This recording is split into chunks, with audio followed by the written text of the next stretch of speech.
Jacob, Yaakov, notre patriarche, n'est-il pas le fondateur de la CGT, cette organisation syndicale communiste, défenseuse des droits des ouvriers? C'est ce que la lecture des derniers versets de notre parashat Vayetse pourrait nous laisser penser.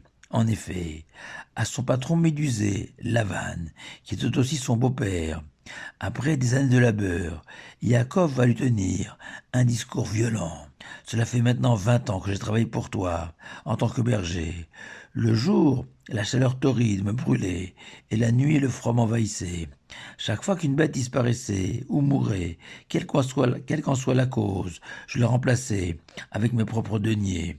Et tu as changé mes conditions salariales des dizaines de fois. Et si l'Éternel ne m'avait pas secouru, tu m'aurais laissé partir les mains vides. Ces paroles de Yaakov traduisent toutes ces souffrances. 20 ans de travail, 14 années pour acquérir le droit d'épouser les deux filles de Lavan, Léa et Rachel, et 6 années de plus jusqu'à la naissance de la 11e tribu, Yosef, l'antidote contre Esav, son frère ennemi. Et on peut s'étonner des difficultés rencontrées par Yaakov pour construire un foyer, gagner sa subsistance, lui qualifié de Bechir Avot, le patriarche élu, choisi par l'Éternel, pour être le père des 12 tribus, le principal ancêtre des enfants d'Israël. Yaakov, qui outre son propre mérite d'être un homme intègre et présent en permanence dans la salle d'études auprès de ses maîtres, pouvait aussi compter sur le mérite de son père Yitzhak et de son grand-père Abraham.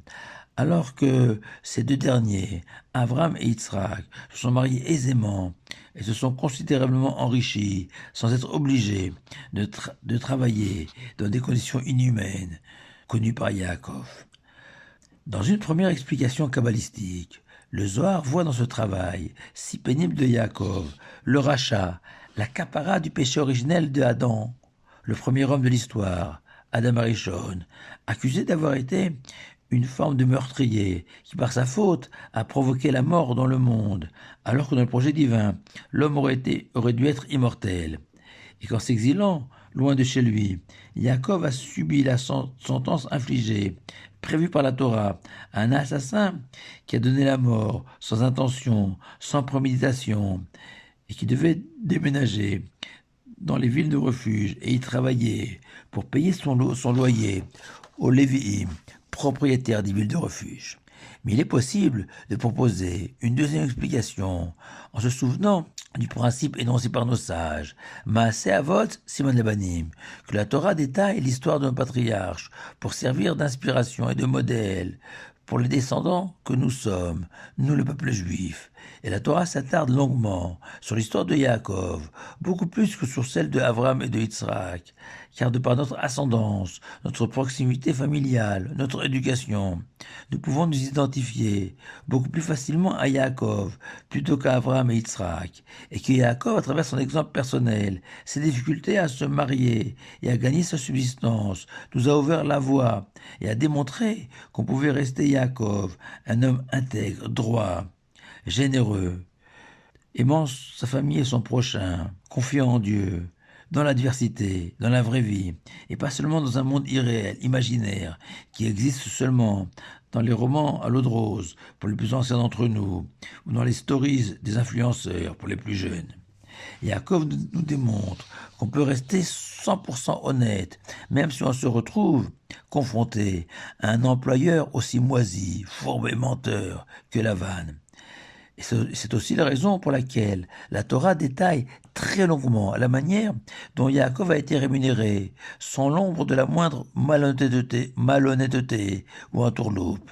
Car comme Yaakov répondra à Lavan, lui demandant quel salaire dois-je te verser, Yaakov? Et Yaakov lui rétorquera, tu ne me donneras rien.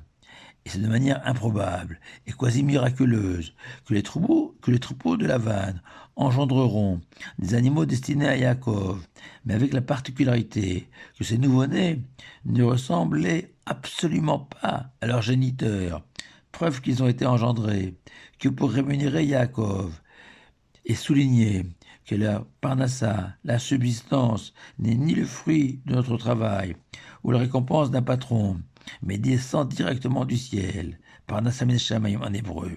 Et dans sa vie conjugale aussi, Yaakov s'est retrouvé à son corps défendant, déchiré entre deux rivales, deux sœurs d'égale valeur, se disputant le cœur de Yaakov, la pire des situations, pour un mari amoureux, ne rêvant que de bâtir un foyer harmonieux et heureux. Et à nouveau, Yaakov relèvera ce défi et repartira de chez Lavan avec ses 11 enfants, accompagnés de leurs mamans respectives, unis dans un même destin, devenir le socle du peuple juif. Car Yaakov, au terme de ses épreuves, réussira sa chrysalide et deviendra Israël. En conclusion, face au terrible réquisitoire de Yaakov, Lavan s'est contenté de répondre « Tu te trompes, Yaakov. Tes femmes sont mes filles, leurs enfants sont les miens, et tout ce que tu possèdes, j'en suis à l'origine, dans le déni total de l'existence de Dieu et de la providence. Alors laissons Lavan et ses vaines certitudes. Nous, on sait que mieux que tous les syndicats de la terre, le Tout-Puissant veille sur nos destinées. Shabbat Shalom à vous tous.